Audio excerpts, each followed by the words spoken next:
Alright! So magandang araw, magandang hapon, magandang gabi.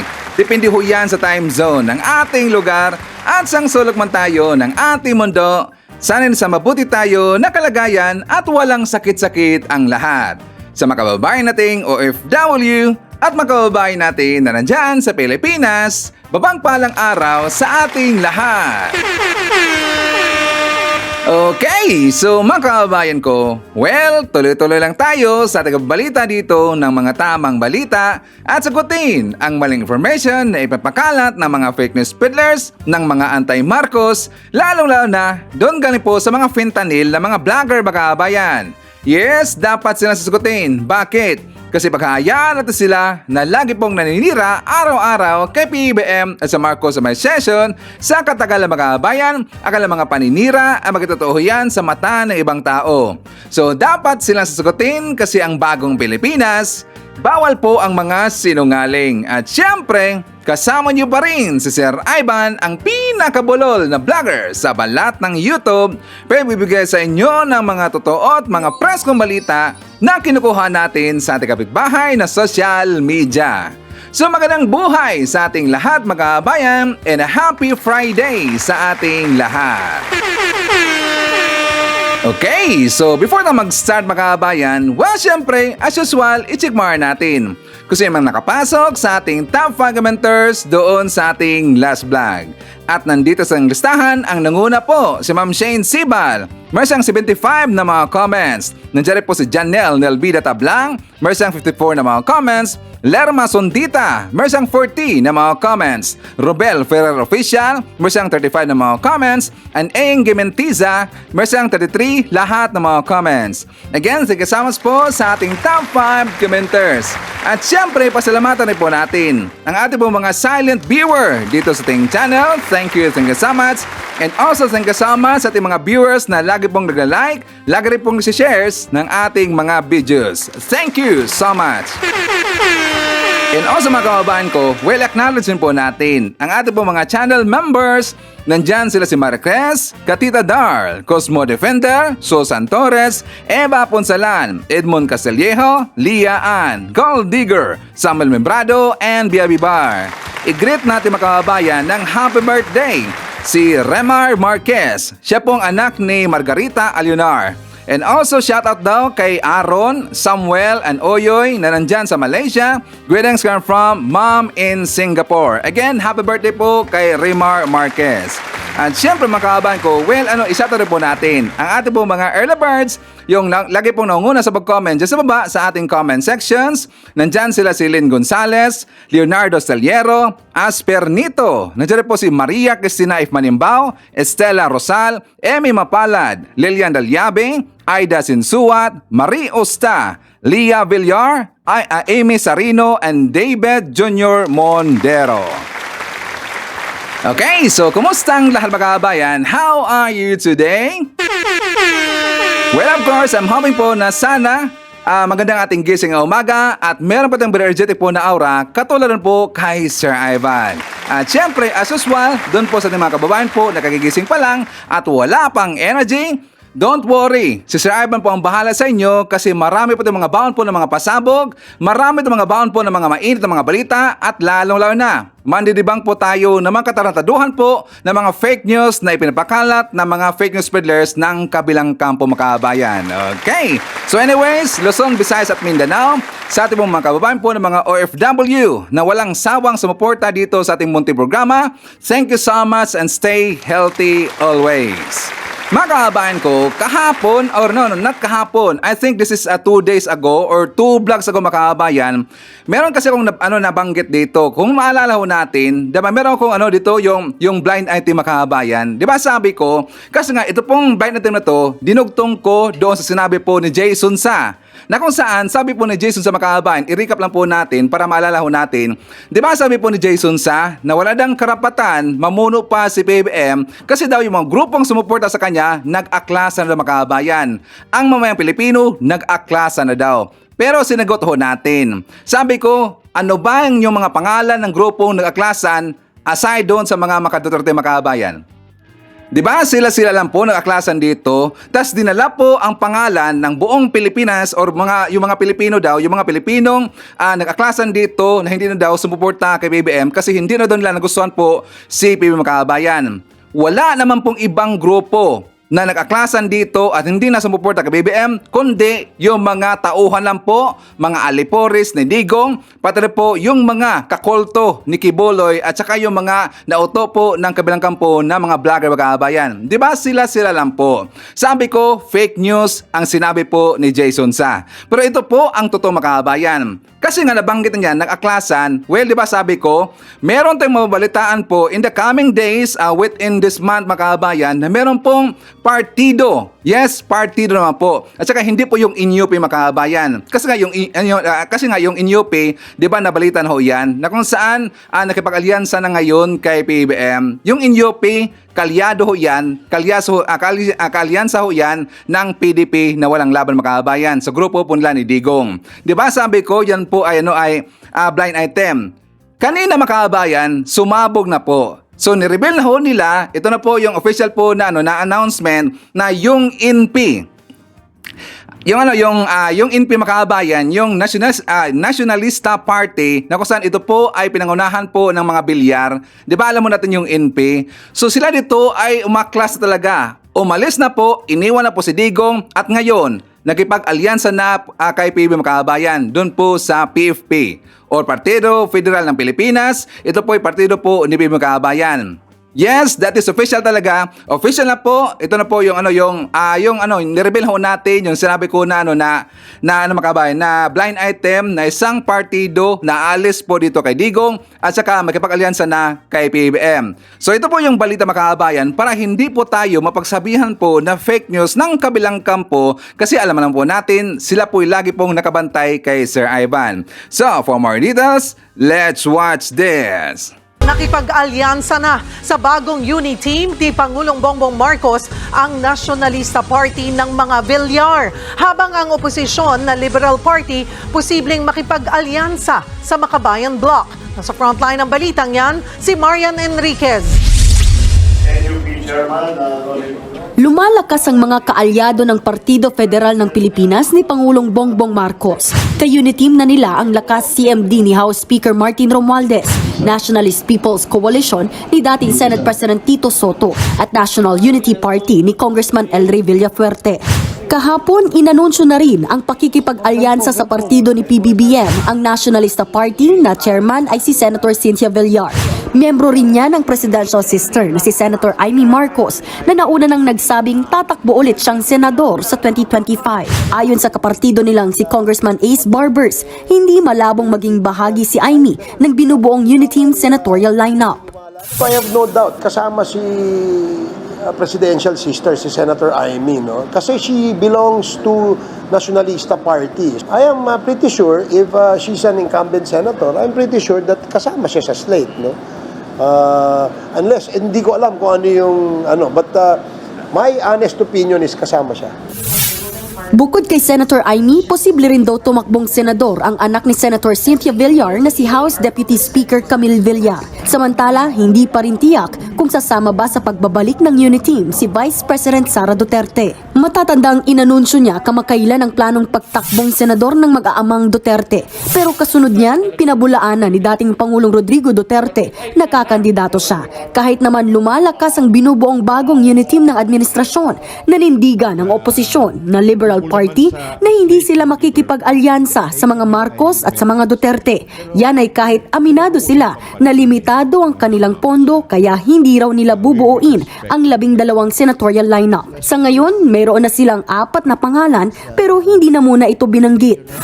Kinukumbinsi pa nila si dating Vice President Leni Robredo na mag-senador kahit na nauna na niyang sinabing tatakbo siyang mayor ng Naga. Alam niyo na meron ng disclosure kung ano ang sa kanyang preference. Pero pinag-uusapan pa rin namin na sumama siya. Pero we will respect her preference. Samantala ang Makabayan Bloc naman bumubuo rin ng kanilang senatorial slate. Bukas daw silang makipag-alyansa sa mga tunay na oposisyon. Lahat kinakausap kasi syempre kasama yung Liberal Party kasi marami rin kaming mga parehas na o magkakatulad na mga na mga issues na tinitindigan.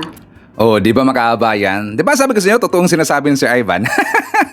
Kasi nga, 3 days before makaabayan, so sinabi ko yan na ito pong partido na to ay aklas dito sa grupo po ni Digong at saka pupunta doon saka makipag-alyansa po doon sa kay PBM. Nalaman ko yan doon kasi po sa GC na lagi kong inaatin ng makaabayan. Doon po sa Twitter na kung saan nandun po nakatambay yung mga DDS, nandun rin po nakatambay yung mga lulistang ibang makaabayan na kung saan auto nila. Pero si Sir Ivan, ano na po ko doon? Nakikinig lang po lagi. So doon ko po narinig ito makaabayan. Kaya nga sinabi ko sa inyo, blind item ko muna kasi hindi pa po official makaabayan. So at least, kanina, official na pong sinabi at saka official na pong nakipag-alyansa sa PFP yung NP Makabayan. Ito po ay pinangunahan po ni Villar. Okay, iyak na naman si Digong.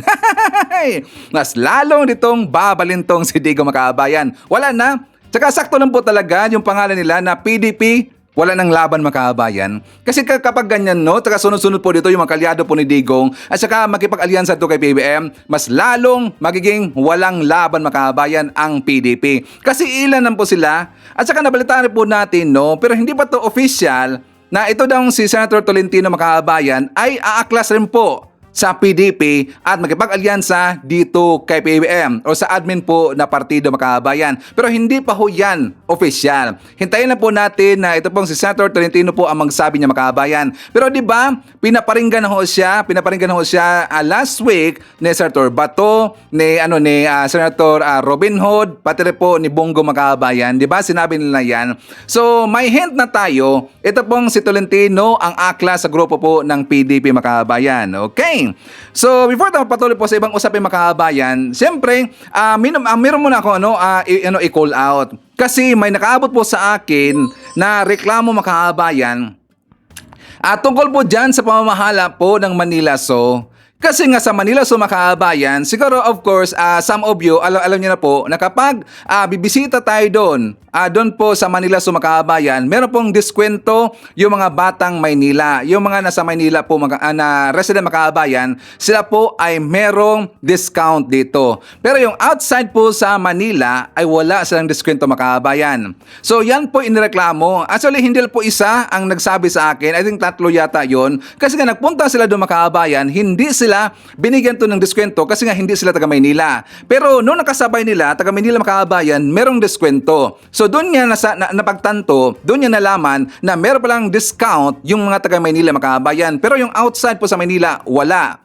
So sa tingin ko kasi dito Makabayan, parang merong discrimination dito ang nangyayari. Para sa akin na po yan. Aside po doon sa naisip yan, nang nagreklamo doon sa Manila Zoo at saka sinabi sa akin, nagpatulong sa ating Makabayan para po maging aware ang lahat. Kasi nga, ganyan po ang nangyayari. Pero para sa akin, sa sitwasyon na yan mga kabayan, kasi siyempre, diskarte kasi yan ng taga Maynila, na kung saan makaroon dito ng deskwento, yung taga Maynila lang. Pero para sa akin, walang problema na merong discount dito only ang senior citizen at saka yung mga estudyante lang po mga kabayan. Hindi dapat para sa akin kung ako lang nandyan po sa Maynila or ako yung namahala dyan sa Manila Zoo. Hindi po makaroon dito ng diskwento yung mga yung mga normal lang. Aside doon sa mga senior citizen, aside doon sa mga estudyante, sila lang po dapat makabayan. Pero alam niyo po, ang practice na yan, hindi kasi yan noon. Nangyari ho yan doon sa bahay.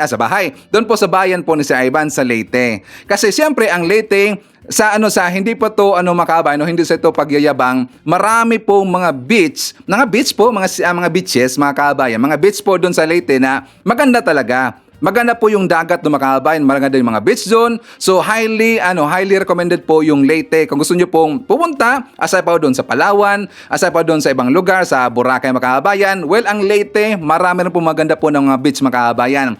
So doon po sa beach, Noon kasi ang practice doon sa gobyerno Makabayan, sa aming mayor, ang meron pong discount yung mga taga nandun rin po, taga Leyte. So hanggang naisip po ito, kasi siyempre maraming nagrereklamo, katulad po dyan sa nagsumbong sa akin, maraming nagrereklamo, bakit yung iba, yung outside po sa taga Leyte, merong discount. So ito po binaliktad Makabayan, binaliktad ho ito. Ang nangyari na ngayon doon sa Leyte, ang merong discount yung mga outside po sa Leyte Makabayan. Alam nyo, maganda kasi yan. Bakit? Ito kasi panghatak po sa mga turista Makabayan. Totoo talaga yan. Ito po yung panghatak po sa mga turista. Bakit? Kasi mas dadami pa po ang bibisita sa inyo kasi magkaroon sila ito ng privilege na meron pong discount. Pero ako po'y agree na ang dapat aside po doon sa taga Maynila, diyan po sa issue po ng Manila sa Makabayan, dapat na po yung senior citizen at saka yung mga estudyante lang po ang magkaroon dito ng discount. Para yung mga normal po na mga citizen diyan sa Maynila, dapat normal lang, the same lang para meron pong fair na mangyayari Makabayan. Okay ba? Sana po sa taga Manila, diyan po sa Manila. So, sana po sa mga viewers natin dito na nandyan po sa Manila, nagtrabaho sa Manila, sana ipaabot po ninyo ang aming pong concern. Kasi hindi na po isa, hindi na po dalawa o tatlo na reklamo, marami ho yan. Ang problema, hindi kasi sila napakinggan Makabayan or hindi po narinig ang kanilang complaint. Okay, sana po ma-actionan po natin. So, anyways, Makabayan ko, ngayong araw, nakatakda na po o siguro kanina, naghain na po ng kaso. Ito pong si ex-senator Sonny Trillanes Makabayan dito po kay Digong, pati po kay Bongo. Yes, nag-file na po ngayon. Ngayong araw po, ngayon po ang date na mag-file na po ng kaso si Trillanes doon po kay Digong at saka kay Bongo ng plunder Makabayan. Ng plunder. At saka kung titingnan po natin yung konteksto, naalala ba natin sa last June 25 Makabayan na kung saan meron pong sinabi, ito pong si Sonny Trillanes, na sabi niya Makabayan, last June 25, magfa-file po ako ng plunder case sa kanila, kay Duterte, tsaka kay Bongo. So, ano ba yung grounds dito sa kanyang i-file na kaso Makabayan? Sabi dito, ito po yung connected doon sa pag-award ng more than 6 billion pesos na infrastructure projects. Iba-ibang infrastructure po ito, pero ang nanalo perme ay yung construction firm ng tatay at kapatid ni Bongo. Yan po, nilabas ko na yan nung panahon ni Duterte, kaso talagang kontrolado nila yung mga communication channels, kaya hindi po ito lumabas gaano. Pero ngayon, kita natin the time is right para i-file na ito. Pero very solid po ito kasi galing sa COA po itong mga dokumentong nakuha natin. So ngayong araw po, kakasuhan po ni Senator Trillanes, ni Sonny Trillanes po, si Bongo at saka ito pong si Digong Makabayan. At saka dagdag po dito sa ating informations, ipakita ko sa inyo yung mismo niyang video Makabayan. For more details, let's watch this. Ito po yung connected dun sa pag-award ng more than 6 billion pesos ng infrastructure projects. Iba-ibang infrastructure projects po ito, pero ang nananalo perme ay yung construction firm ng tatay at kapatid ni Bongo. Yan po, nilabas ko na yan nung panahon ni Duterte, kaso talagang kontrolado nila yung communication channels, kaya hindi po ito lumabas gaano. Pero ngayon, nakita natin na the time is right para i-file na ito. So yun po ang i-file natin. Kay po ito? Kay Duterte tsaka kay Bongo. How solid is your evidence naman? Yan ang normal na tanong po dyan eh. Very solid po ito kasi galing sa COA po itong mga dokumento na nakuha namin. Para sa akin, may laban po itong kaso po ni Trillanes Makabayan na inihain niya plunder case doon po kay Digong at saka kay Bongo. Bakit? Kasi nakaroon kasi dito ng conflict of interest. Yung kasing lagi pong ipinanalo po ni Digong na construction po na kumpanya Makabayan, kumpanya ho yun ng pamilya po ni Bongo or kumpanya yun ni Bongo Makabayan. So meron pong conflict of interest. Kasi bawal talaga yan sa gobyerno natin na kung saan hindi po dapat na makakuha dito ng proyekto kung meron mang mga connected dito sa loob Makabayan or meron mong kamag-anak na isang government worker isa pong official dyan sa gobyerno natin, at saka humahawak rin po ng negosyo makabayan. So bawal na bawal kasi yan. So tama lang po, kinusuhan po ni Trillanes, ito pong si Bongo at saka itong si Digong Makabayan. Yan po ay isa sa kinakatatakutan ngayon ni Digong Makabayan. Nangyayari na po.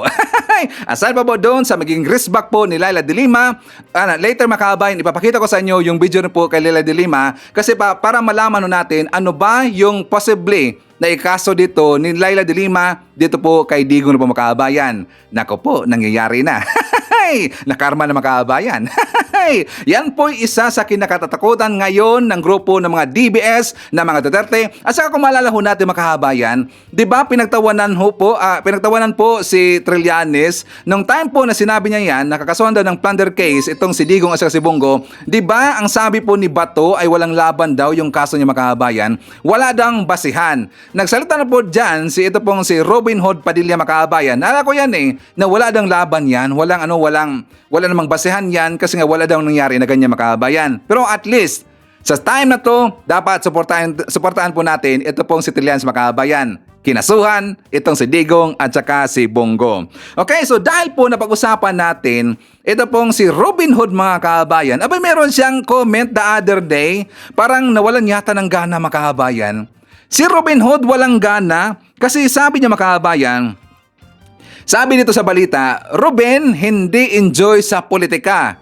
Sobrang bulok ng sistema natin. Hindi na daw siya nag-enjoy dito mga kabayan kasi daw sobrang bulok na daw ng sistema natin. Bulok naman pala ang sistema natin dyan sa Pilipinas. Bakit pa siya dumagdag?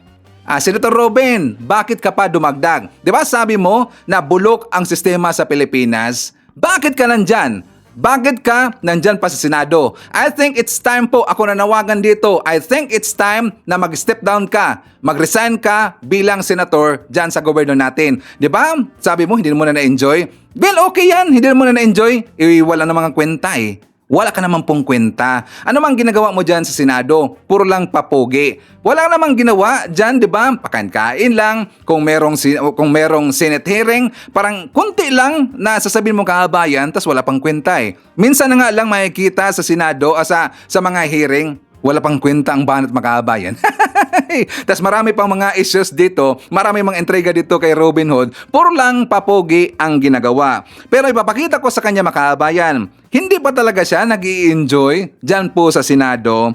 Kasi nga, naalala ho natin, diba the other day makabayan, meron pong Senate hearing dito, ito po investigation po doon sa new Senate building makabayan na nagkakahalaga daw ng 23 billion pesos. Nakita natin sa balita, nakabanggaan, nakasagutan po ito pong si Boytin K. Makabayan, Cayetano, at ito pong si Senator Nancy Binay. Di ba nakasagutan silang dalawa? Tinawag pa nga na marites ni Boytin K. itong si Nancy Binay Makabayan. Tinawag ng marites at saka tinawag po na nabuang daw. Medyo ang pangit talaga ng word yun Kaya nga bumalik ngayon yung abansag natin po kay Cayetano na Boytin K. Makabayan. Kaya nga bumalik yan kasi nga grandstanding ito pong si Boytin K. doon po sa hearing. Bakit mo yan napag-usapan si Ivan? Kasi nga nakita doon sa video makabayan, nakita doon itong si Senator Robin Hood Padilla na enjoy po doon, kumakain lang. 'Di ba? Kumakain lang. So ibig sabihin, maniniwala ba tayo hindi niya na-enjoy dito yung gobyerno natin? Tama ba ang kanyang sinabi? Ruben, hindi enjoy sa politika kasi daw bulok ng sistema natin. Parang enjoy, busog na busog nga yan lang kanyang ginagawa dyan sa Senado makabayan, di ba? Itong walang kwenta talaga So gusto niyang babalik po bilang artista. Kasi daw gusto pa daw niya yung artista makabayan kasi daw kapag tutulong dito, taos puso daw tumutulong. Hindi daw yung trabaho makabayan, kundi taos puso daw tutulong. Ako na po mag-suggest. Manawagan tayo makabayan. Resign Robin Hood. Resign Robin Hood. Assign doon sa resign Sara nangyari na Kapag tayo po magsasabi dito ng resign Sara, nangyari na. Nag-resign makabayan. manawagan rin po tayo, mag-ingay tayo, Ruben, resign. Resign, Ruben. Di ba sakto tayo yun? Wala namang kwenta eh. Nadagdagan lang ng mga walang kwenta dyan sa Senado. Okay, so before tayo magpapatuloy mga kabayan, well, syempre, kumustahan ko muna kayo at saka isatan natin at po mga pinalangga na mga legends, ang ating mga senior citizen. Hello po, kumusta? Kumusta? I'm hoping po na sana nasa maayos tayo ng kalagayan. Nandiyan po, kasama rin po natin ang mga pinalangga na mga Marcos loyalists. At syempre, kasama rin po natin ang mga DDS na mga matitino. Nandiyan rin po, kasama rin po natin ang mga Pinklawan at saka yung mga Dilawan. And please help me welcome mga kabayan, ating pong mga new subscribers, mga bagong pasok dito sa ating channel. Welcome to the family and thank you po for appreciating our channel. Okay? So of course, welcome po sa ating mga haters, yung mga bashers ni Sir Ivan. Welcome na welcome kayo dito sa ating channel. I miss you already and I love you all. So before tayo magpapatuloy mga kabayan, doon po sa ating mga ibang balita at saka mandidibang po tayo ng mga fake news ng kabilang kampo. Well, papakita ko muna sa inyo yung good news ng ating gobyerno. So for more details, let's watch this. Pinangunahan naman ni First Lady Liza Araneta Marcos ang paglulunsad ng ilang mahalagang programa sa Tacloban City sa Leyte ngayong araw. Kabilang na riyan ang payout ng Dole Tupad Program o tulong panghanap buhay para sa ating mga disadvantaged and displaced worker. Higit 1,000 benepisyaryo ang nakinabang dito. Kasama ng First Lady sa pagtitipon sina House Speaker Martin Romualdez at iba pang mga kongresista at lokal opisyal sa lugar. Bukod dyan, sama-sama rin ang mga opisyal sa paglulunsad ng Lab for All program na nagatid naman ng iba't ibang serbisyong medikal sa lungsod. Dumalo rin sa seremonya sina Health Secretary Teodoro Herbosa at SHED Chairperson Prospero De Vera. Patuloy pa rin si Pangulong Ferdinand R. Marcos Jr. sa pagbabahagi ng tulong sa anumang sulok ng Pilipinas. Isa na rito ay ang mga kababayan natin mula sa Eastern Visayas na nakakuha ng financial assistance at iba pa. Ang buong detalye sa ulat ni Kenneth Pasyente. Eastern Visayas naman ang naging target ni Pangulong Ferdinand R. Marcos Jr. para sa pamamahagi ng Presidential Assistance to Farmers, Fisherfolk and Their Families o PAF program. Dito nakatanggap ng tig 10,000 pesos na cash assistance ang 756 El Nino affected farmers. Mula yan sa indemnity check na natanggap ng provincial government ng Leyte na nagkakahalaga ng 7.5 million.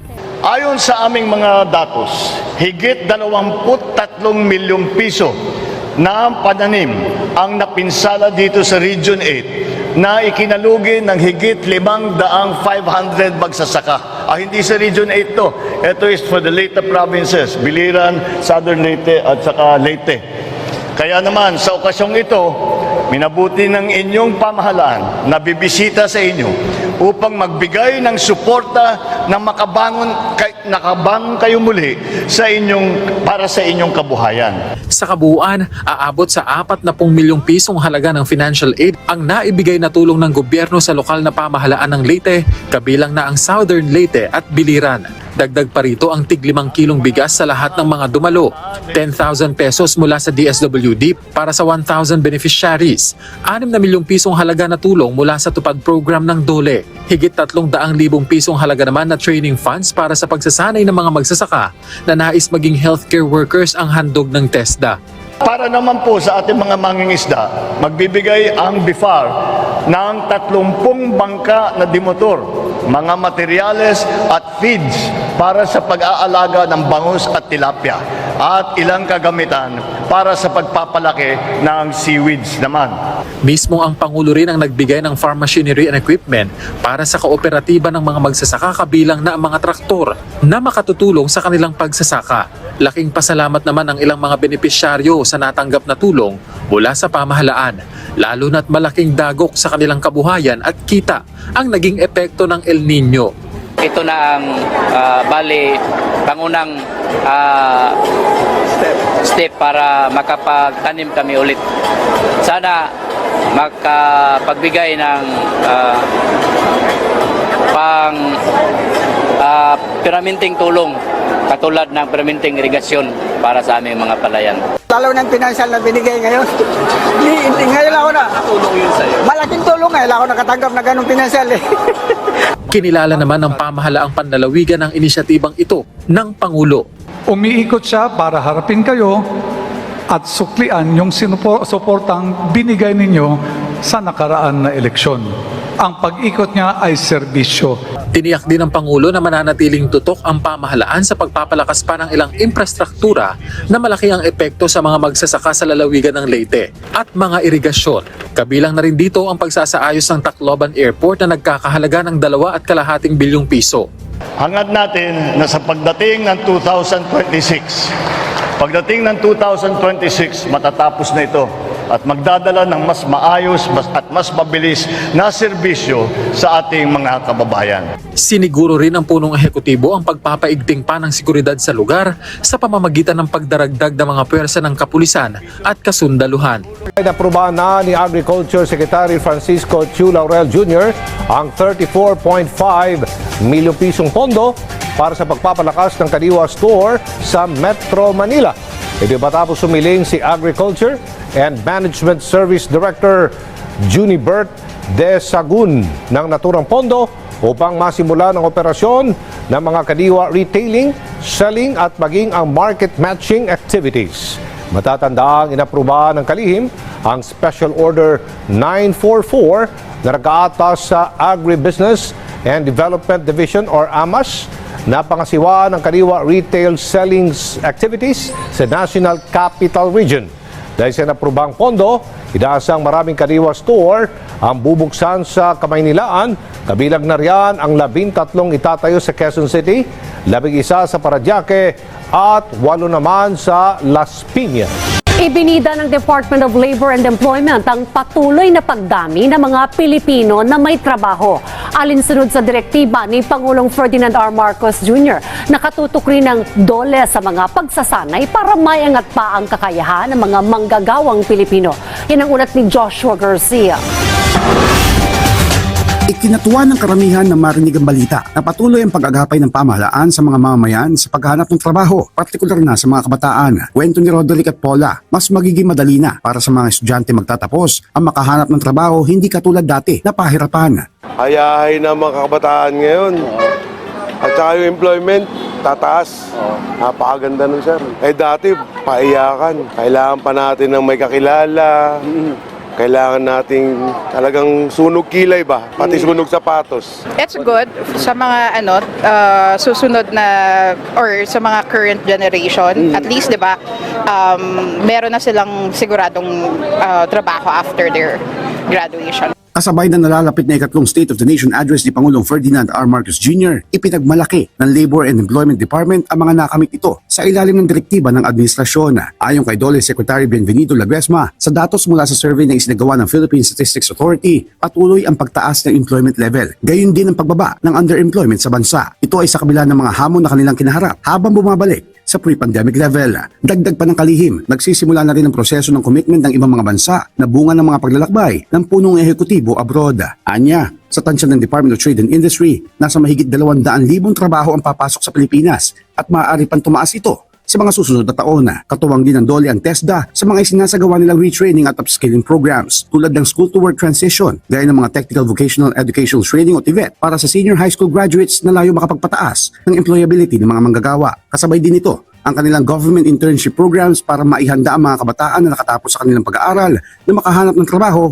na akma sa mga kinuhang kurso, partikular na sa linya ng teknolohiya, maging sa mga administrative work, kung saan tinutulungan ng mga working students na makahanap ng trabaho para matustusan ang kanilang pag-aaral at masuportahan din ang kanilang pamilya. Matatandaan na sa pangunguna din ni Pangulong Marcos ay binuksan nito lamang Hunyo ang National Employment Summit na may kaugnayan sa binuo na 10-year Employment Master Plan o Trabaho para sa Bayan o TBP. Dito binigyan pansin ang epekto ng global trends gaya ng globalisasyon, climate change at pagbabago ng demographics sa kung paano matutugunan ang mga pangangailangan sa labor at employment sector. Ayan, so palapakan naman natin si PBBM mga kababayan. At saka palapakan rin po natin ang Marcos administration.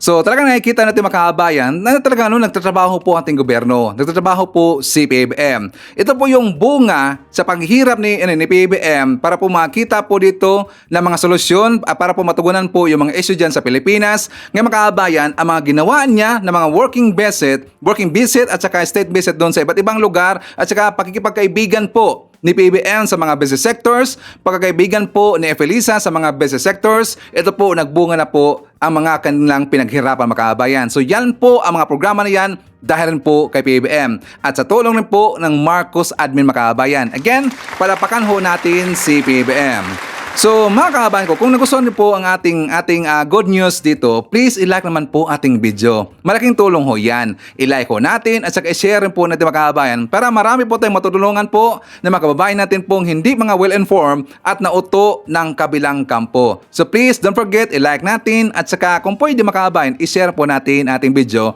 Malaking tulong ho yan. Okay? So anyways, balik na po tayo sa mga ibang issue mga kababayan.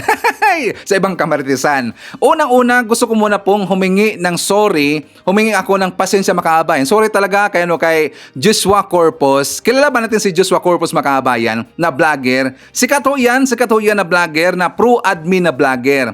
Actually kahapon, meron kasi siyang video na ginamit ko mga kababayan, pero ang problema kasi nakalimutan ko ilagay po yung courtesy.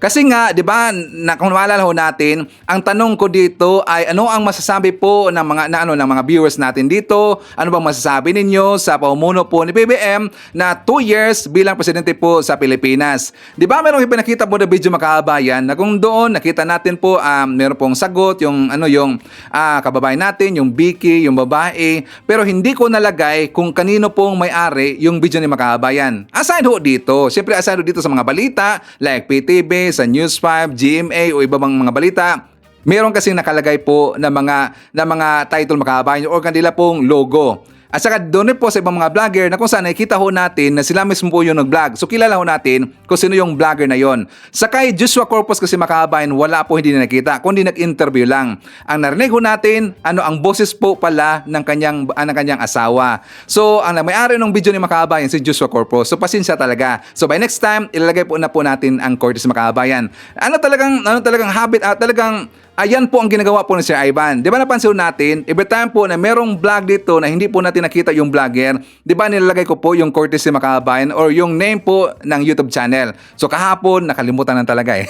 Pasensya po kay Joshua Corpus. Mabait niya mga kababayan. Nag-chat kami kahapon eh.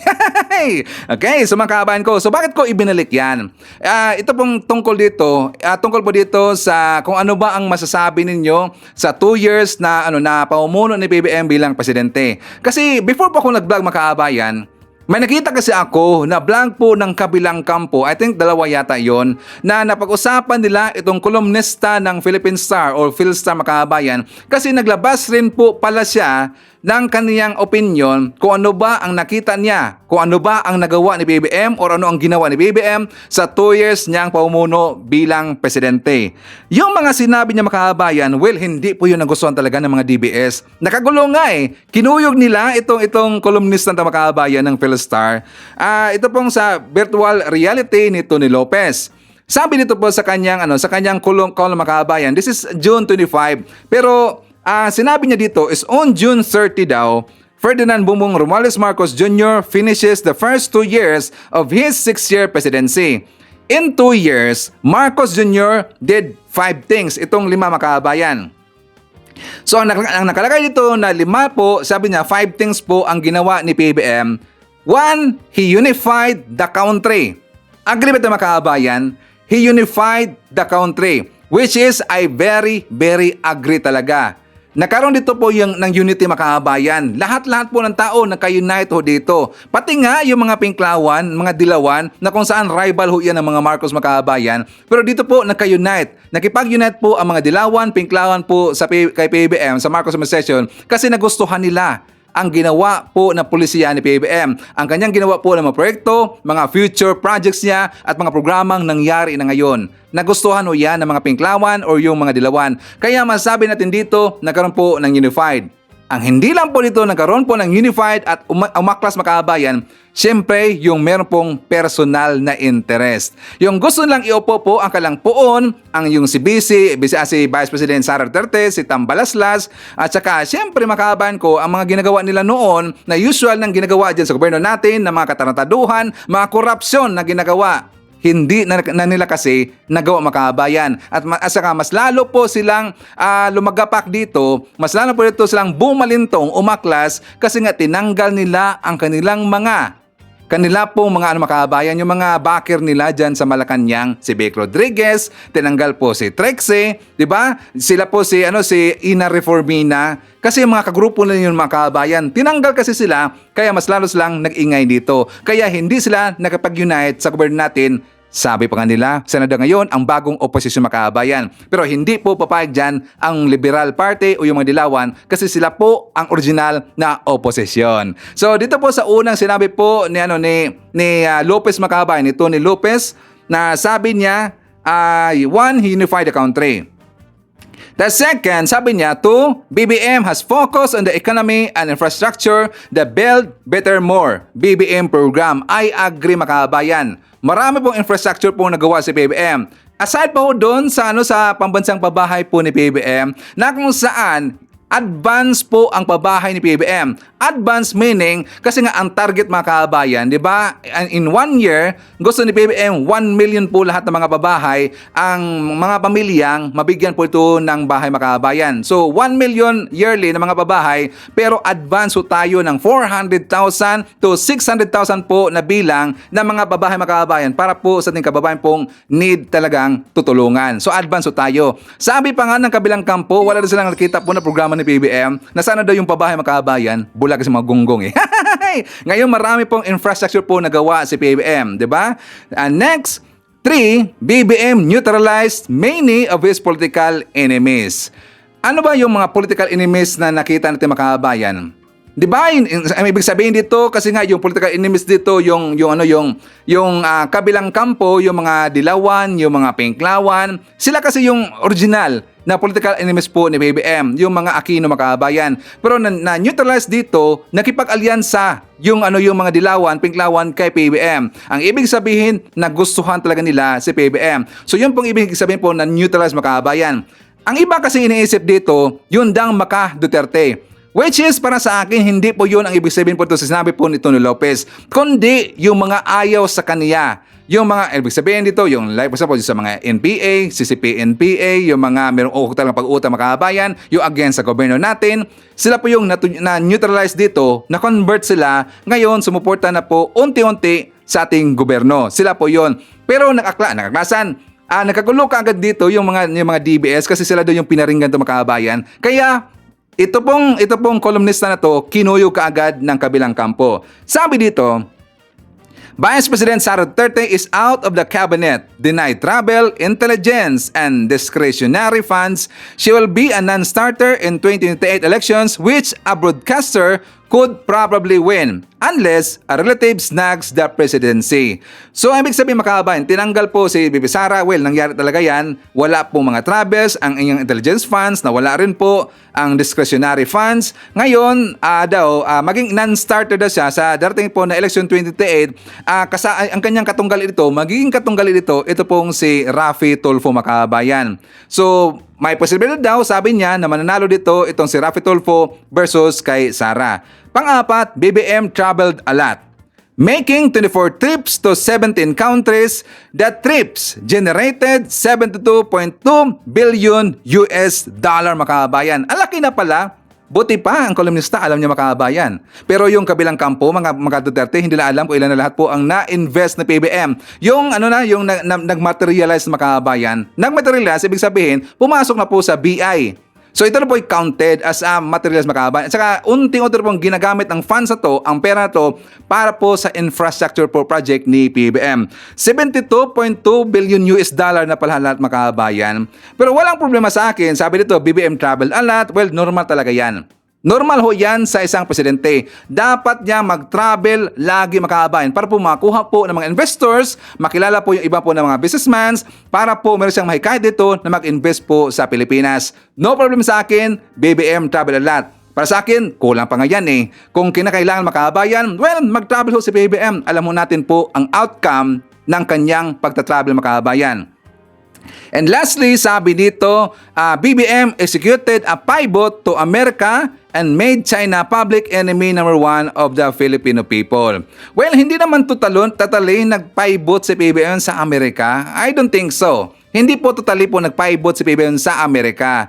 Nakipag-usap lang si PBBM po sa taga US, hindi lang po sa Amerika, pati rin po sa iba't ibang lugar kasi nga sa issue dyan sa West Philippine Sea. Na kung saan sa tingin natin dito, meron talagang nilabag at saka meron pong ginawa po dito na which is against the law, ito pong mga taga-China makabayan ang Chinese Coast Guard. So hindi po totally po nag-pivot talaga si PBBM sa US. Hindi na po sa US, kundi nakapag-usap na po siya dito. Kasi nga, siyempre, dapat po natin pong ipaglaban natin po ang teritoryo, ating pong soberanya dyan po sa West Philippine Sea makabayan. So hindi po totally.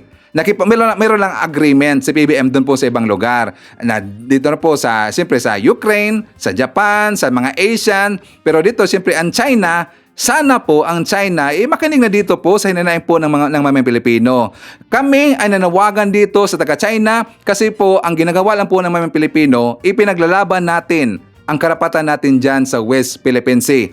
Atin po ang West Philippine Sea, hindi po sa kanilang makabayan. Nagkaganyan lang ho yan dahil po sa panahon po ni Digong. Kasi nga ang gusto ni Digong makabayan, ganun lang po. Hinayaan na lang niya yung dagat natin dyan sa West Philippine Sea. Di ba sabi niya ni Digong makabayan, dagat na naman yan. Hayaan natin yan, dagat na naman yan. Pero siyempre, ang nasa likod po ng mga benepisyo makukuha niya makabayan dahil po sa pag ganun po ang kanyang agreement, kaya nga merong secret agreement na nangyari. Buti na lang, doon po kay Attorney Roque, ito po ay kanyang ibinunyag at nalaman po ng taong bayan. Sana madulas pa itong si Roque makabayan. Di ba? Sa mga katarantaduhang nangyari po noon sa Marcos admin, unti-unti yan ngayon na tinutuwid po at saka tinutugunan po ng Marcos administration sa pamuno po ni PBBM. Okay? So agree ba tayo sa lahat po ng sinabi po ni Tony Lopez, yung kolumnista po ng Philstar? Please comment dyan sa baba. Babasahan yan mamaya ni Sir Ivan. Okay? So before tayo magpapatuloy makabayan, painit na po na tayo ng papainit. So isa tumar natin. Nandyan po si Romana Manuel, Lailani Ramos, Masking Digma, Army Lagaso, Ros Guevara. Nandyan po si Noni Betty, Nonay Florin Hills, Jillian Quezon, Lolita Alon, Haitsu Blysey Fernandez, Mary Jane Tan, Shaineth Zipagan, Lito Tambalo, Janelle Albita Tablang, Jovi Likin or Aikin, Rodi Rabang, Yolanda Espirito, Dio Aguirre, nandiyan po si Stelia Centino, Angelita Alsanger, and Haitsu Estela Libagin. Marami kong napansin makabayan, mga bagong mga viewers yata to, mga bagong mga pangalan eh. Okay, so thank you so much ka pala sa mga nagustuhan nila, sa mga nagusto po sa ating vlogging style makabayan. So even though na mabilis na magsalita, maraming nagsasabi, mabilis na magsalita si Ivan. Normal talaga na si Ivan makabayan. Kahit anong pilit kong gagawin na hihina aking pagsasalita dito, ganon talaga eh. Iiwan ko, basta parang naging habit na makabayan. Kahit doon sa warehouse namin, sa aking workplace, ganon na po magsalita Sir Ivan. Mabilis talaga eh. So anyways, forward na makabayan, ipakita ko muna sa inyo yung vlog po ni Mike Abe kasi nga dito talagang dinikdik niya. Sinunog niya, talagang sinabon niya itong mga DBS. Kasi kung napapansin po natin sa mga rally nila ngayon, na lagi pong sinasabi po ni Digong na wala din siyang pera, pero palagi po ditong nagrarally makabayan, di ba katarantaduhan talaga yan eh, napakasunungaling po ni Digong. Ngayon, wala pa rin pong ibang ginagawa ang kabilang kampo, kundi gusto talaga lang pababain na po sa peso si PBBM kasi wala daw nagawa sa gobyerno natin, sa bansa Pilipinas si PBBM, wala nang nagawa makabayan kasi lagi dang bangag, lagi daw adik. Ngayon, dinikdik sila ngayon, sinabon sila ngayon ni Mike Abe makabayan. For more details, let's watch this. Paano ba i-describe itong ganitong klaseng grupo at mga tao? Praning, panic mode, o destabilizer talaga? Diba? Tatawa ka na lang eh. Alam ba niyo kung bakit? Kaya ako na itatanong yan at sinasabi. Pinapalabas ngayon ng mga DDS, Duterte supporters, may vlogger o hindi, na magkakadayaan daw sa eleksyon sa 2025. Actually, gusto nilang palabasin na dinaya na daw. Kasado na, matatalo ang mga Duterte. Anong kasama itong mga taong ito? Ha? Diba? Pinapalabas nila na merong dayaan, samantalang ang eleksyon ay sa Mayo pa ng 2025. Ni hindi pa nga ang nagkakaroon ng filing ng Certificate of Candidacy for Senador. Kailan ba ang filing? Sa October pa. Pero kinukondisyon na ngayon ng mga praning, panic mode, mga nanggugulo sa ating lipunan na dadayain daw ang mga Duterte. Talo na daw ang mga Duterte, dadadayain ang gobyernong ito. Gagamitin daw ang COMELEC, gagamitin daw po ang magic sa COMELEC. Nakita nyo? Alam nyo kung bakit nila pinapalabas ito? Kaya nakakagalit at nakakainis talaga. Kung matino kang Pilipino at may malasakit sa ating bansa at alam mong nakakahiya at kayahiya ang ating bansa sa mga pinaggagawa ng mga ito. Parang pinapalabas, nire-recruit nila, kinukondisyon nila na ang tao ay dadayain at dapat magalit sa gobyernong ito ngayon pa lang. Ang purpose ng ganyang mga pahayag, paliwanag ng mga DDS ay para hikayatin ang taong bayan na magalit sa gobyerno. Huwag maniwala sa resulta ng eleksyon ngayon pa lang. Parang ang gusto nilang palabasin, pag kumandidato ang kailang kandidato, sigurado ng panalo. Pag natalo, dinaya. Ganyan silang kasama, mga kaibigan. Ganyang kalupit yung mga taong yan. Ewan ko kung nakakatulog pa sa gabi itong mga taong ito. Inuulit ko, mga DDS vlogger, DDS supporters na nagpapakalat nito sa social media. Sobrang pagkukondisyon sa tao, sobrang pagre-recruit na magalit ang tao sa gobyerno. Ang eleksyon po, exclusive na karapatan at kapangyarihan ng COMELEC yan na ayusin. Naghahanda pa lang, ilang buwan pa bago mag-eleksyon bakit ganyan ang kanilang sinasabi? Ganyan na po silang kasama. Kaya ko naman ngayon pa lang, tinapik ko na ito para at least kayong mga nanonood sa Mike Abe Opinions at itong MA Pinoy TV, meron na din kayong idea na ngayon pa lang ikinukondisyon na nila ang taong bayan na pag natalo ang kanilang kandidato, dinaya para magalit. Yan po ang kanilang mga agenda. Ewan ko kung, kaya ang hirap i-describe kung anong klase yung mga tao yan Ang layo-layo pa ng eleksyon, ang pinapalabas ngayon, may nanalo na, dinaya na sila. Ano yun? Huwag na kayong sumali sa eleksyon kung hindi kayo tatanggap ng pagkatalo. Ang eleksyon parang sugal. Pwede kang manalo, pwede kang matalo. Hindi ibig sabihin, pag kumandidato ka at pag natalo ka, hindi ka nakalusot, dinaya ka na. Paano kung ayaw talaga sa inyong tao? Unang-una, sa totoo lang naman, talagang galit na ang mga tao sa mga Duterte. Galit na ang mga tao sa kandidato ng mga patuloy ang paninira sa ating gobyerno. Hindi kayo susuportahan ng Marcos loyalists, Marcos supporters, ng Piglawan, Dilawan, at lalo na yung mga independent na mamamayang Pilipinong matino. Hindi kayo susuportahan. Kaya kahit anong gawin nyo, hindi maniniwalang kayo'y dinaya. Ginagalit lang ninyo nang wala sa lugar ang mga tao para inyong pabagsakin ang kasalukuyang gobyerno. Nandyan na sa ganyang klaseng level ang inyong galawan. Sa aking opinion, interpretation, ito po ay talagang hindi na makataong galawan. Hindi na ho makataong propaganda ito. Makasarili. Galawan ito ng mga desperado. Galawan ito ng walang totoong malasakit sa political exercise at sa mamamayang Pilipino. Inuulit ko, ang political exercise, eleksyon, taong bayan ang masusunod. Hindi COMELEC, hindi gobyerno. Irespeto nyo ang mga voters ng mga Pilipino. Sila ang magde-decide kung gusto nilang, kung sinong gustong senador, local official o ano pang national position. Hindi COMELEC. Huwag nyong linlangin na naman ang mga tao. Please lang. Baka minatitira pa kayong kakarampot na pag-iisip, kakarampot na pagmamahal sa bayan. Huwag naman yung ubusin dahil kayo rin ang nasisira sa kakarampot o maliit na pagmamahal na yan. Puro kayo pang sarili, puro kayo pang gugulo, puro kayo pasaway. Wala na ba talaga kayong malasakit sa bayan? Paano na yung inyong mga anak? Paano na yung inyong magiging apo? Paano na kinabukasan ng bansa kung kayo at sa inyo nang gagaling ang maling pagkukondisyon, maling sa pantaha, para lang kayo ay makakuha ng suporta at tandaan nyo ang sinasabi ko. Hindi nyo makukuha ang suporta ng maritinong Pilipino sa inyong galawang yan.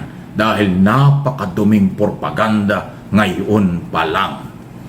Isa pang kakaiba rin, na pananakot din. Naging topic ko na ito, pero idugtong ko na rin kasi DDS din yan eh. Si Senador Amy Marcos. Nananakot na tayo do'y bubumbahin na ng China. Meron daw siyang nakuhang plano. 25 mga lugar dito sa Pilipinas ang bubumbahin ng China. Ganon katindi ang kanyang pananakot. Samantalang kapatid niya ang Pangulo ng Republika ng Pilipinas, Ferdinand Marcos Jr. Si Amy Marcos yan. Although yung iba hindi naniniwalang Marcos kasi iba na nga ang galawan. Bahagi yan ng mga praning na mga pag-iisip. Bahagi yan ng mga paninira para galitin ang taong bayan, para takutin ang taong bayan. Kasi pag natakot ang taong bayan, naniwala sa sinasabi nila, magagalit ang taong bayan sa gobyerno. Dahil akala nakikipaggera na tayo. Hindi nga business ng gobyerno ang pakikipag-away. Negotiation, pag-uusap, pagtitimpi ng galit kahit na tayo sobra ng hinaharas ng China, may naputulan na nga ng daliri na sundalo. Ano ba? Ano ba naman kayo? Yung pakulo ni Amy Marcos na suntok sa buwan.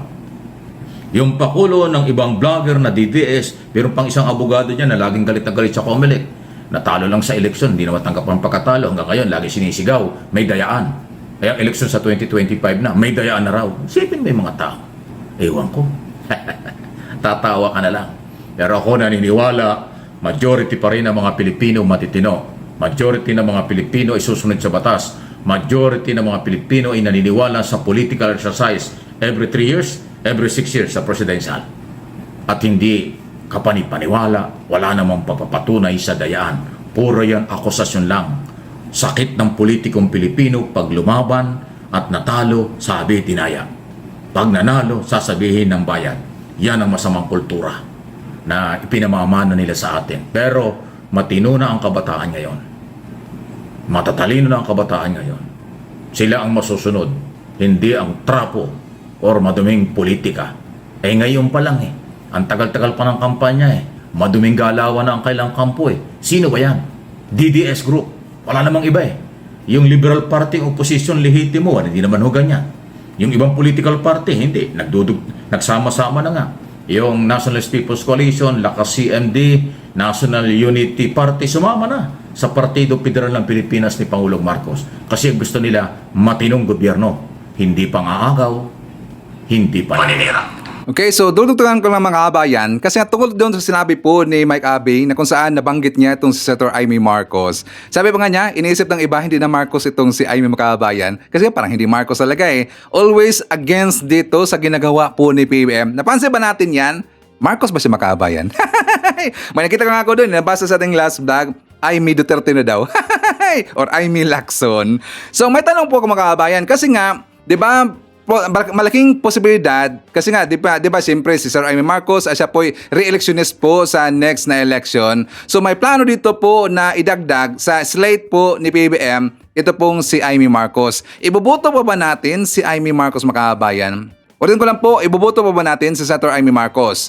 Please comment dyan sa baba, sa babasahan niya mamaya ni Sir Ivan. Gusto ko rin pong makita ang inyong mga sagot mga kabayan, ang inyong pong mga opinion, okay? So ang pangit naman kasi ang ginawa dito ni Amy Marcos, no? Ang pangit talaga Kung siya man dito ay nag-grandstanding, kung siya man dito ay nag-iingay mga kabayan, kasi nga ulitin ko lang po dito, re-electionist po si Senator Amy Marcos. Normal talaga doon po sa mga re-electionist na mag-iingay, mag-grandstanding. Pero pangit naman kasi anyang pasok mga kabayan, pangit kasi ang issue na kanyang ginamit. Ang isyong ginamit niya tungkol doon sa meron daang war plan siya na nakita po doon sa taga-China, which is parang para sa akin fear-mongering yung ginawa mga kabayan. Fear-mongering lang po na kung saan ito po yung magdudulot talaga ng kaguluhan po na dyan po sa Pilipinas. Marami pong matatakot, which is ang sinabi po ng AFP, sinabi po ng DND at saka CSC NSC or CSC ba siya, na wala pong ganon sila po nakuha ng information mga kabayan. Wala po. Alam mo natin po yung NSC, meron silang mga intel. Meron yang mga spy mga kabayan. Meron silang mga spy siyempre kasi yan po ang isa po sa ginagawa nila sa ahensya na yan. So sa mga spy, Walang nakuha po information po ang mga spy, mga kabayan. Pero bakit nakuha daw na information si Sir Amy Marcos na merong planong gugubatin? Gugubatin pa, gigirahin ang Pilipinas. Meron kang 25 lahat po na lugar sa Pilipinas na titirahin po ng hypersonic na missile, mga kabayan. Diba? Yan po pangit talaga eh. Kung siya man dito po ay nag-iingay lang para po siya po iboboto sa next election, ang pangit ng kanyang ginawa, mga kabayan. Okay? So, before natin pag-usapan na po natin, before po natin pag-usapan, si Digong nga pala at saka itong si Laila de Lima, mga kabayan. Well, shout out natin. Nandiyan po si Mones Borromeo, Radi Lagumen, nandiyan po si Flaviana Abila, Sara Friendman Vlog, Haitsu Gayatin, Esterlita, Yolanda Espirito, Hearts Aglow, Rosalinda Ilopre, nandiyan po si Carmelita Salem, Evelyn Garcia, hi to Leonida Negrillo, biyahe ni AJTV from South Korea. Nandiyan po si Nestimar Laksao Maniklang, and hi to Magalyon Ortiz Joseph. Okay, so pag-usapan natin, mga kabayan, ito pong si Digong at saka versus kay Laila de Lima. Kasi nga, di ba, kung maalala ho natin, doon po sa press conference po ni Digong doon sa Tacloban, mga kabayan, napag-usapan naman kasi niya, ito ulit naman po, napag-usapan niya, ito pong si Laila de Lima. Kasi nga tinanong siya ng isa po sa mga report ng mga kabayan tungkol doon kay Laila de Lima. Di ba sabi po ni Digong, exact word na kanyang sinabi na sana daw, manahimik na lang si Laila de Lima, dapat i-enjoy na lang niya kung anong meron siya ngayon. Yun, di ba, yun po mga sinabi at marami pang iba. Hindi po yan nagustuhan po ni Laila de Lima, mga kabayan. So, ang sabi ito ni Attorney Laila de Lima, sabi niya, he is again threatening me na pagsisihan ko daw kung itutuloy ko.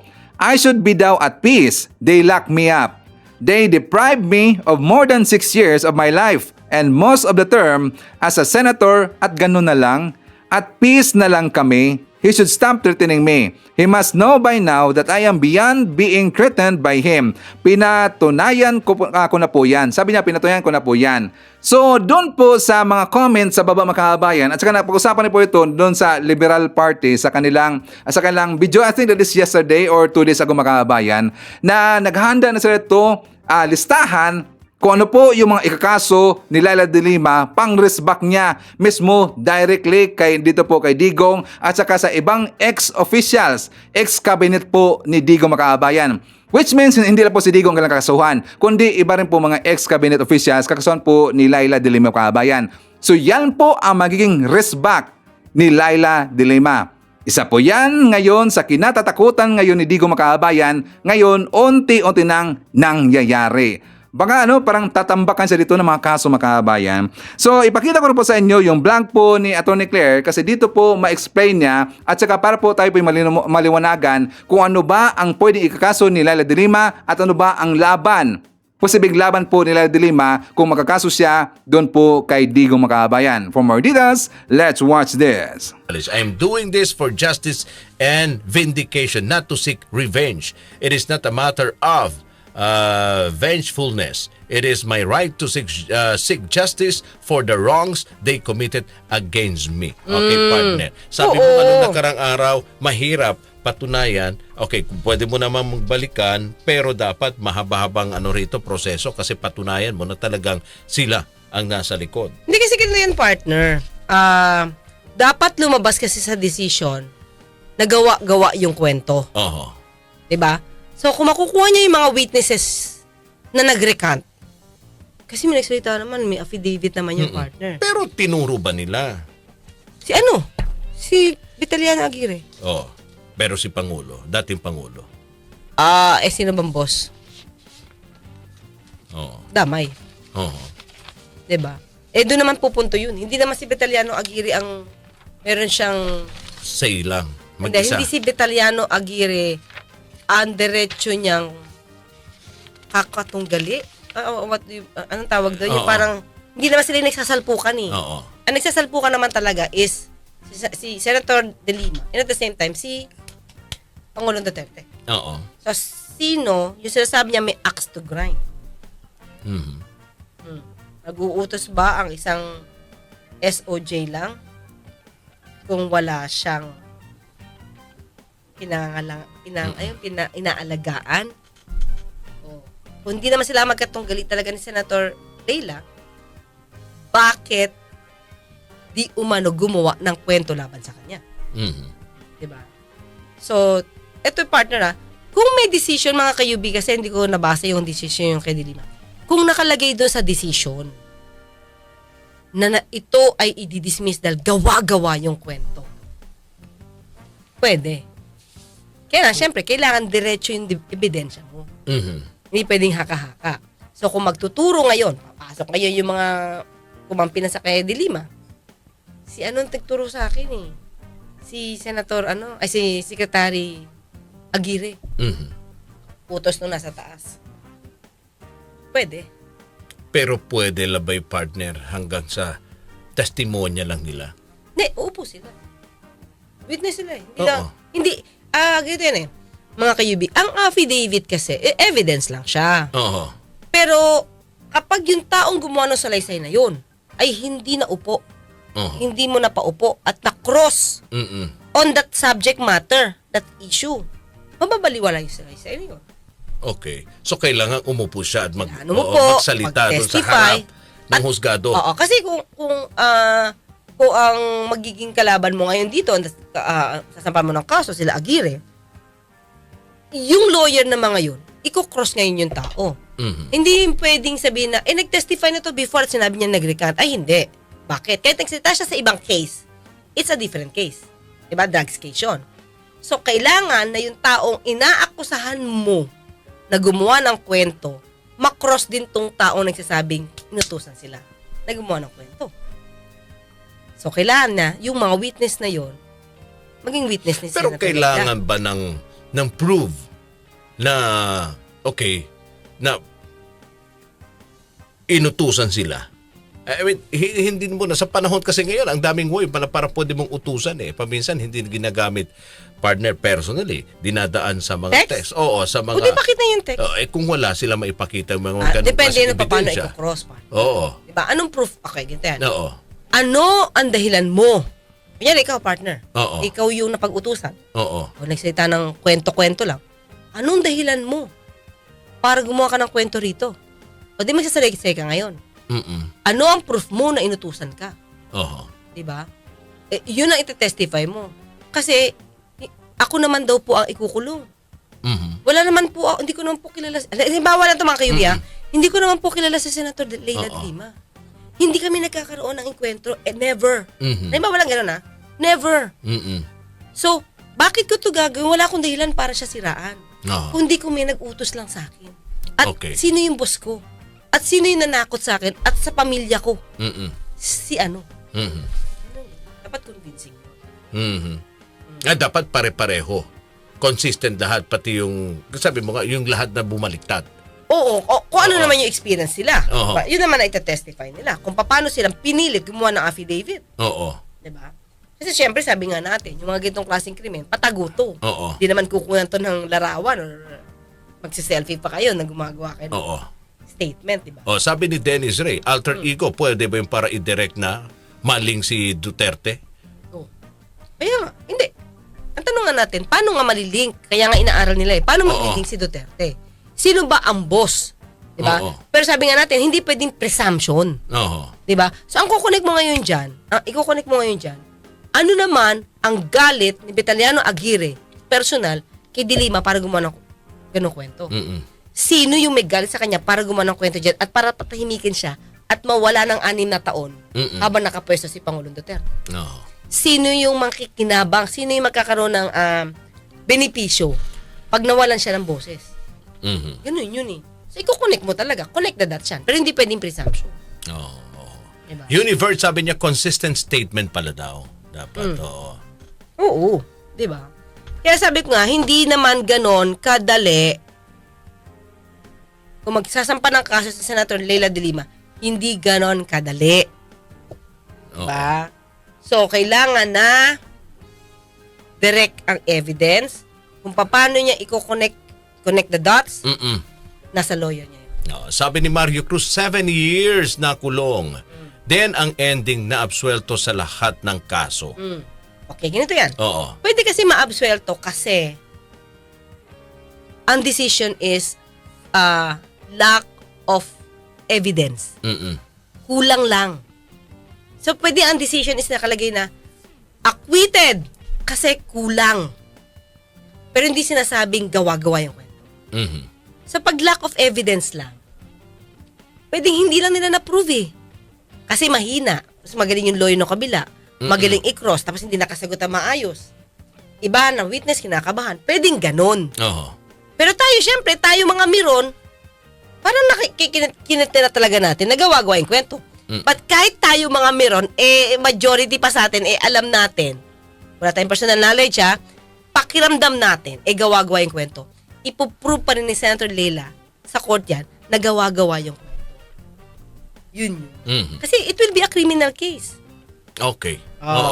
Diba? Pag ganun. Pag ganun. Sabi ni Doc J.D. Garcia, tama po. Kahit anuman ang nangyari kay Attorney De Lima, naniniwala pa rin siya na proseso ng justice system natin. Naniniwala pa rin doon sa proseso ng justice system. Hindi kasi pwede na, ano na yan, siya nag-utos niyan kasi siya yung presidente. We have to prove it. Sabi ni Enamy Downfall, ang mahal ng Senate building, baka pwedeng maglagay na lang natin ng santo doon. Para hindi ma-high blood ang mga tao. Oo nga, tama. Siguro kung iniinom nila doon, partner, Santon. ay Santon Coffee. Ay talaga. Tingin ko, hindi mag-iinit ang ulo. Oo, at madadaan yan sa Senator Alan. sa mahinahon at magalang na pananalita, partner, at pagtatanong. Pero, dahil hindi tumataas yung dugo Pero partner, kung ako si Senator Nancy, kasi mahinaman pa si Senator Nancy nun patawa-tawa lang kasi. Ang hirap kasing sumagot, mga kayubi let's face it. Pag lawyer ang kalaban mo sa pagsasalita, at medyo hasa yung lawyer sa mga trial, mahihirapan kang sumagupa. Unless hasa ka rin sa pangangatwiran at hasa ka rin mang Alaska. Pero pagka mahinahon ka na even before, hindi mo kakayanin banggain. Kaya sabi ko, kung ako si Nancy, lawyer ako na gano'n, ay babanggain ko siya. Babanggain ko siya. Hindi niya ako pwedeng bastusin sa gano'n. Kung senador ako doon. At pareho lang kami ng pareho kami ng level Hindi pa pwede yun sa akin. Dennis Ray, pagalingan lang pala ng abogado, tapos technicality ng batas ang laban. Yes. Actually, ganito yan, mga kayubi. Kung kayo ang malalagay, kasi ganito ina-explain kasi natin yung lugar ni Mayor Alice Go. Sabi niya, bakit ganon? Parang walang batas, parang ganon. Actually, sabi ko, kung kayo ang nalagay na akusado, kung kayo at kayo ang mapipin down sa court, hahanapin niyo yung lawyer na magaling sa technicality nang hindi nilalabag yung batas. Kasi yung technicality na yon ang magsisave sa inyo. Yun. Kaya, dapat patas lang yung tingin natin, hindi porkit ito may kasalanan na. Dapat ikulong na yan. Kasi ilagay niyo yung sarili niyo doon sa posisyon niya. Kung kayo yun nandoon, hahanap pa rin niya ng lawyer na magaling sa trial.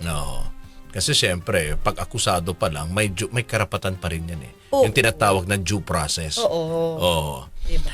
Ricky Guerrero, it's not easy to prove. Dapat nagkontrademanda na siya during that time. Okay. Kay Kung De Lima nagkontrademanda siya, mapipremature. Bakit? Kasi pagka nagkontrademanda ka na, nasabi natin perjury, false testimony, premature kasi hindi pa nadidismiss yung case. Diba? So, saka at that time, mga kayubi, let's face it, panong pa yun ni Pangulong Duterte? So, baka mahirapan siya makuha yung true justice. So, dapat pero hindi, sabi ko, noong 2021, may na-dismiss na siyang kaso. So, may hustisya na nung doon sa judge na nag-decide na i-dismiss yung case. Ay, sabi ni Ray De Luna, ang galing-galing talaga ni attorney. Ang galing-galing. Thank you. Hindi kasi siyempre sanay na tayo sa trial. Alam natin kung paano yung pwedeng gamitin. Dahil hindi lumalabag sa batas. Yun naman kailangan. Nikal, gamitin mo lahat ang pwede sa kliyente mo nang hindi ka lumalabag. Ayan. Okay, so i-shoutout po natin, nandyan po si Ivy V. Alonso, Lawrence Dakigan, hi to Beth Modesto, Bibi Garcia, Helen Martinez, Othello Liam Diesto, Victor Robin, Gemma Sampilo Camarines, Mary Grace Secretaria, and hi to Alicia Lee. Okay, so any comments, suggestion, or reaction sa inyong mga topics ngayong araw, please feel free to comment dyan sa baba at babasahin niyan mamaya ni Sir Ivan. Okay, so anyways, yan po ang ating manakal mga balita ngayong araw. Kung nakaabot ka po sa portion na to, sana nakapag-like na ho tayo. Libre po ang mag-share, libre din ang mag-subscribe. Again, maraming salamat sa mga viewers na hindi nag-skip ng ating mga commercials.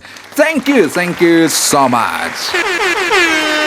At before natin tatapusin ating programa ngayong araw, sana sabayan nyo si Sir Ivan para sa ating live messaging prayer. Panginoon, salamat po. Naway lagi mo akong gabayan sa aking buhay. Sa patnubay mo, hindi ako matatakot sa anuman. Dahil kaya mong lutasin ang lahat ng paghihirap para sa akin. Naway bigyan mo po ako ng daan at pawiin ang stress at pasanin sa aking buhay. Mangyaring gawing malapit palagi ang aking puso sa iyo at huwag lumayo sa iyo. Bigyan mo po sana ako ng pusong puno ng pag-asa para sa iyo. Ikaw lang ang lagi naming maasahan, ikaw ang aking suporta at kalasag. Pinasasalamatan kita at pinupuri ka magpakailanman. Amen. So maraming salamat mga kababayan, and I hope to see you again on my next video.